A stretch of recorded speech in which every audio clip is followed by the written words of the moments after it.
Hi, it's Mark Owen from Moose, Marketing and PR, the editor of Punchline magazine. Welcome to Punchline Talks. Today I'm joined by Steve Gardner-Collins, Sales Director for the Hatton Group collection, a Director of Visit Gloucestershire, and he's actually just become the President of the Gloucestershire Chamber of Trade as well, or Gloucester Chamber of Trade. Congratulations on that, Steve. Welcome to Punchline Talks. Let's start off first of all with the hat that's most important. Well, they're all important, but let's start off with the Hatton collection. How many hotels do you look after? How many people do you represent? We've got 6 hotels, 2 pubs, and 160 staff. Wow, that must have been pretty dramatic with lockdown. How have you managed all that? Yeah, the first lockdown in particular, as it went on and there was a bit of an unknown, was quite a challenge. We kind of went from being really worried about the business, as you would naturally be, from the kind of grants and the fixed costs perspective. And then our attention started to really turn to the HR effects of having people who work in bars and restaurants who can't work from home. And the longer it was going on for, mental health and well-being became our key priority. So as a board of directors, we started to turn our attention to engaging with our staff on a regular basis. We were already in contact, but more regular than normal, just as a kind of check-in for everybody. And to try and do that for 160 staff was an incredible challenge. But I'm pleased to say when we all came back after the first lockdown, everyone was in real high spirits, and we did have a really good summer. Can you just name the different places, please, just to make sure that other people know where they are? So it's a bit of a test for you as well. See if you're right. Yeah, after being off furloughed. We've got Hatton Court up in Upton in Gloucester. We've got the Thatch down in Quedgeley. We've got the Snooty Fox in Tetbury, the White Hart in Winchcombe, the Beehive in Montpellier, and then down into Somerset, we've got the Corner House Hotel in Taunton, and we've got a beautiful 4-star country house in Jersey in the Channel Islands called Chateau Le Cher, and a pub opposite. So you have all these staff, 160 staff. Did you communicate every week with them during, via Zoom calls? How did you keep the whole team together? And have you had to make anybody redundant along the journey? I'm pleased to say no redundancies. How did we stay in touch? Well, it's not just about the boards, it's about our general managers and their deputies and then supervisors, and working together as it's almost like being one big 160 team and checking on each other. It became a case of, have you spoken to? If not, then I will. And we were batting it around like that. Again, it was a new kind of process, because the thing is with hotels, and in particular, is they're 24-hour operation. And it's really unusual not to see each other. It's like being on a cruise ship on sea for me now for 6 years. I'm used to seeing the staff all the time. And it is really odd in a 24-hour operation to go from 100 to 0 just overnight. We batted it around each other. We've just worked together as one big team. And I would hope that nobody would ever write back and say, I felt isolated and out of touch, because that's certainly not been the feedback we've had. It was managed really well. Did any of you, did you keep any of the pubs open, or did you do third, takeaway, food takeaway, or anything like that, or beer takeaway? Up in Gloucestershire, no. We decided that we would close go back. We kept the Thatch open as a key worker, essential worker operation. Originally, we tried it, but it didn't really work. So we actually decided to just keep our businesses closed in Gloucestershire. Somerset has never closed, so our property in Taunton has been a key worker hotel ever since the first lockdown, and continues even today, still in lockdown, as a key worker property. Jersey's been slightly ahead of mainland in terms of reopening, so a lot of our experience of getting ready last year was because the Channel Islands reopened first. They then went back into a lockdown sooner than us, and they've already reopened 2 weeks ago. So we're getting more experience each time round by having some properties closed, reopening sooner, and then also just having a property open and having to really pay attention to the guidance. And we're adapting all the time to the new practices. And that hotel remains open today and has been busy-ish. It's not ever been quiet. It's just ticked over really comfortably. So I would imagine now you're not far from opening. What's the plans? What have you got in place then? How does it work?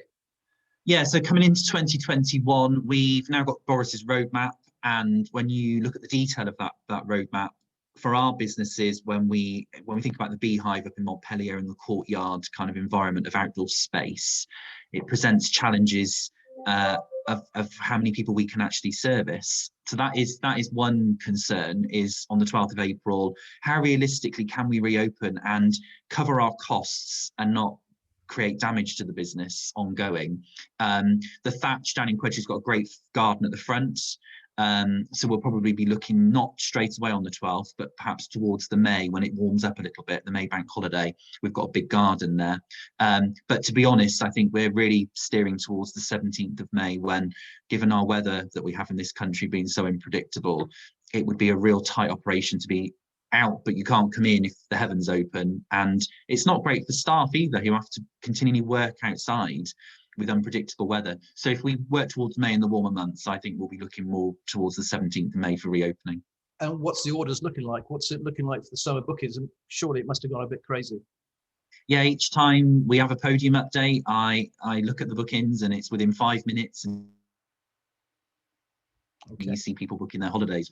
My fear was always, we're not operating, and it's a real challenge to manage those bookings, and the guests will have inquiries. There's no one on reception to do this at the moment, so we have that kind of double-edged sword going on. But our occupancies from May onwards are looking really healthy, and certainly July and August are, if they won't be fully booked, it'll be a miracle.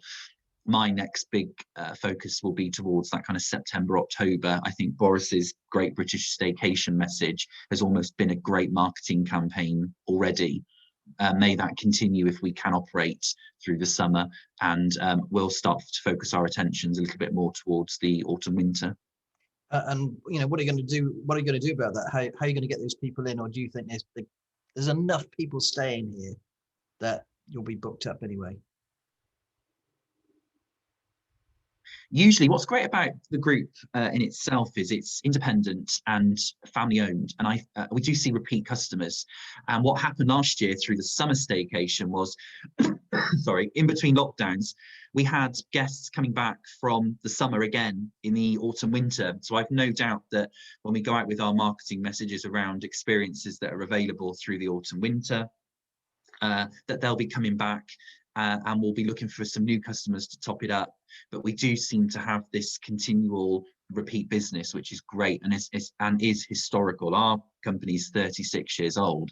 And when I first joined back in 2015, I remember going over to Jersey and looking at their data and being astonished, coming from a large hotel group before, how repeat business was just part of the core function of the business. It wasn't something that I had to keep chasing new.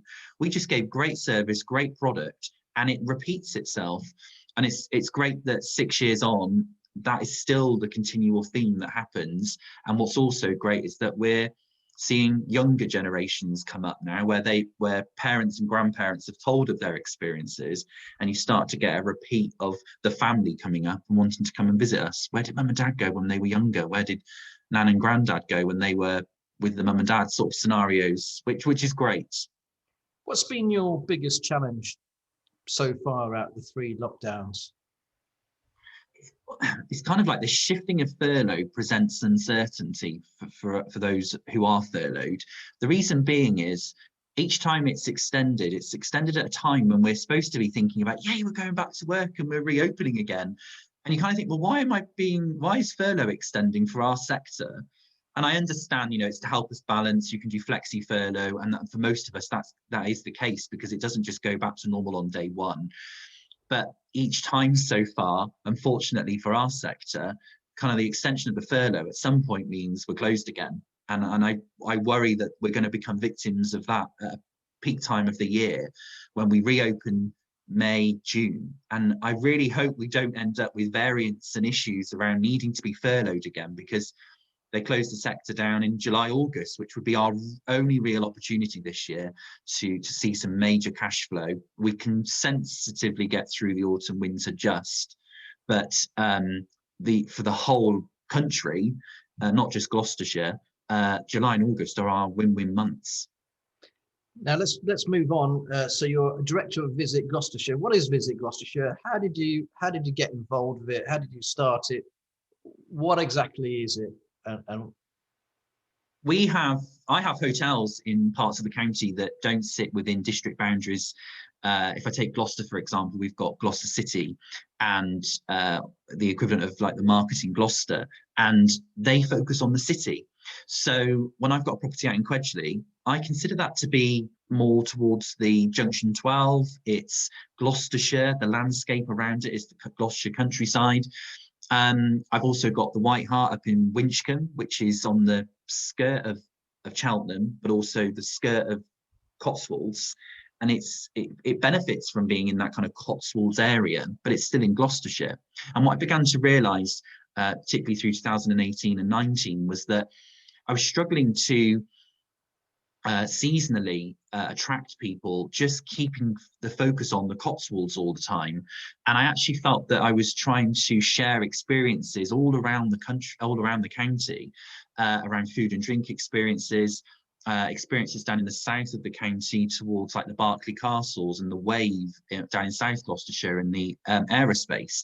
And I could see on our customer bookings what people were planning to do when they were visiting. And I felt like there was this missing connect all the dots, like where's the Visit Cornwall, Visit Devon, Visit Somerset for Gloucestershire, that just brings it all together collaboratively. Because the exercise of bringing Visit Gloucestershire to the table has allowed the existing Marketing Cheltenhams, the Forest of Deans and the Cotswolds to work together around the table in partnership, which is why it's called the Visit Gloucestershire Partnership. It's also brought sector businesses into this environment as well, that perhaps they didn't fit within a certain model within a district before. It's allowed us to work on community and education and training programs as well, which we've got rolling out towards this year. But if you actually map out how you come and visit Gloucestershire, we actually did this exercise in a workshop 2 weeks ago. You've got Visit England, Visit Britain, Gloucestershire County Council and the LEP. You've then kind of placed Visit Gloucestershire underneath that to overarch the visitor economy. And at the moment, underneath all of that, there's about 50 different organisations all around the county trying to attract visitors. And if I was actually somewhere trying to plan a visit, I wouldn't have the first clue where to start. You'd have to jump between 30 different websites to try and plan a holiday. And when we really want to push longer stays and longer visits, when we think about the events that go on in Cheltenham and they can be just for the day, or we think about going for a walk in the countryside or cycling in the forest, they present themselves as something to do today. And also, we're not a million miles away when people say it's only a 2-hour drive. People will do that just for a day visit. We really need to, for economic recovery, focus on longer visits, create ourselves as a holiday destination. There is no reason why, with all the different experiences you get from ancient forests to food and drink in the south, the medieval Tewkesbury's, the Cotswolds, the countryside, the urban docks of Gloucester. I've just named like 5 different itineraries there that you can do in a week-long stay. That would be great for our accommodation settings, it would be great for our attractions, and it would just be great for our economic recovery if we could get longer stay and people spending. That's the purpose of Visit Gloucestershire, certainly in the initial stages of recovery this year. Now, how's it being paid for? Who pays for all this, Stu?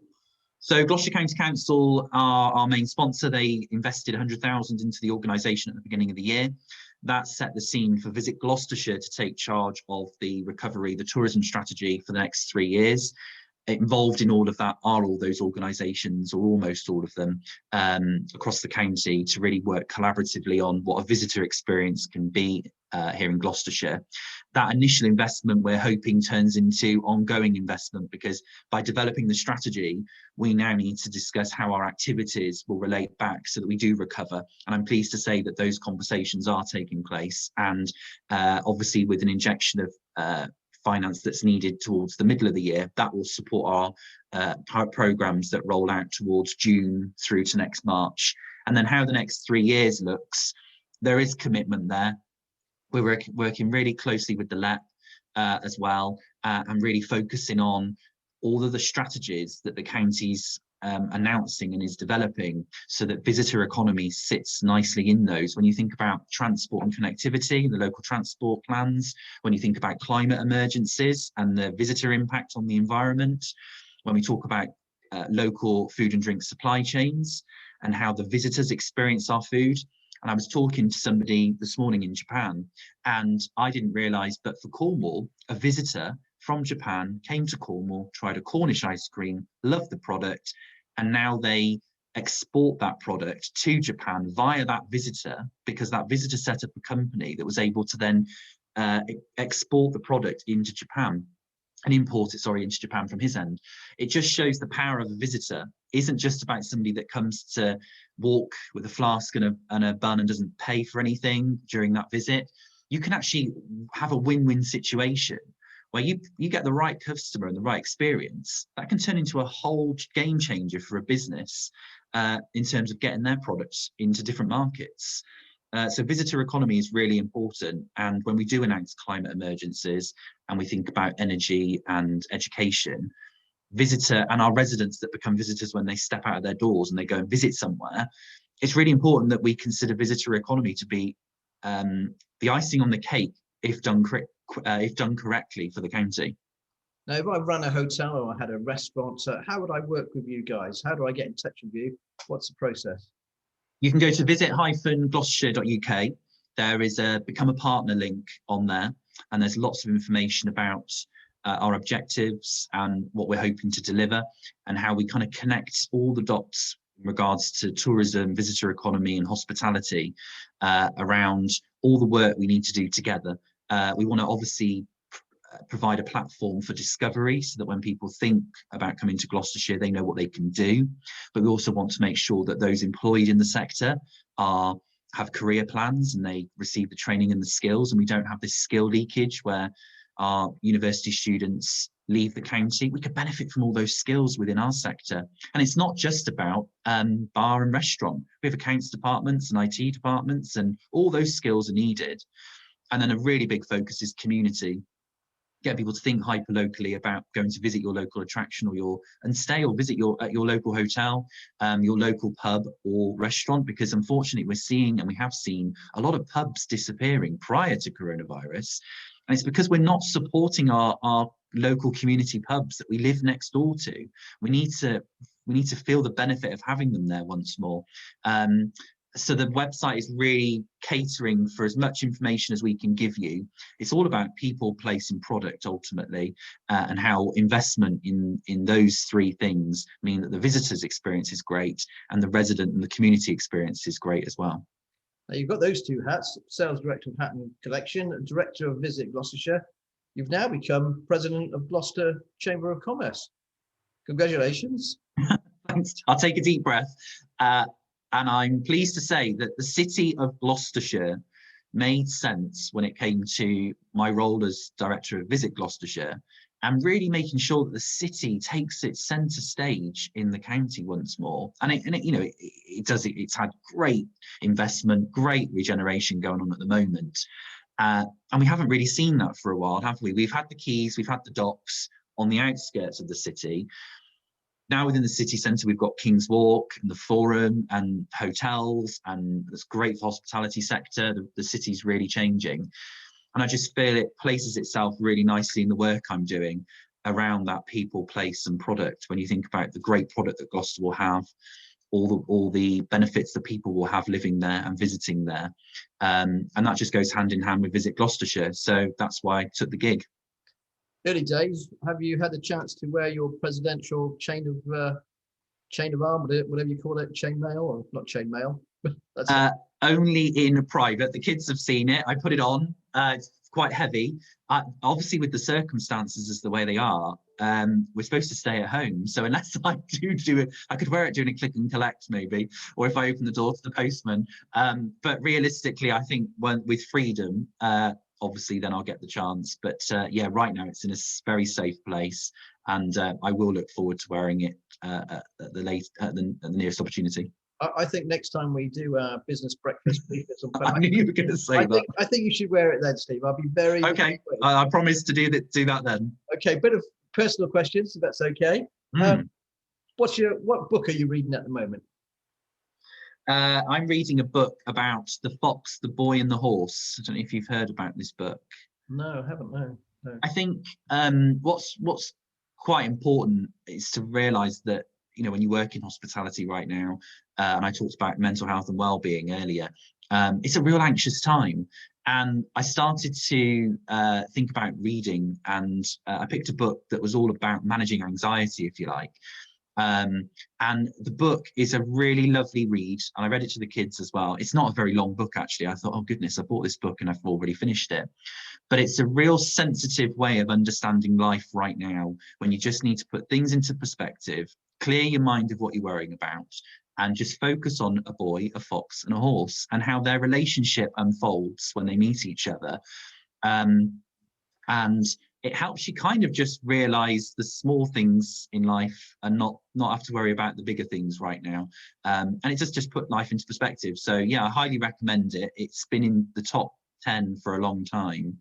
And I should, if I'd have known the question, I should have shown it an example on the screen, but that's the book I'm reading. That's okay. I read a book called The Sheep, which is all about oh, there you go. It's all about animals. It's all about a Norwegian shepherd. And that's the same type of thing. What's your favorite film? My favorite film. Gosh, I am a film person. I love anything Nick Leeson, Taken 1, 2, 3, and obviously all the ones that came off the back of that as well. I'm more of that type of film. Olympus Has Fallen, Angel Has Fallen. I've just been watching those over the last couple of months.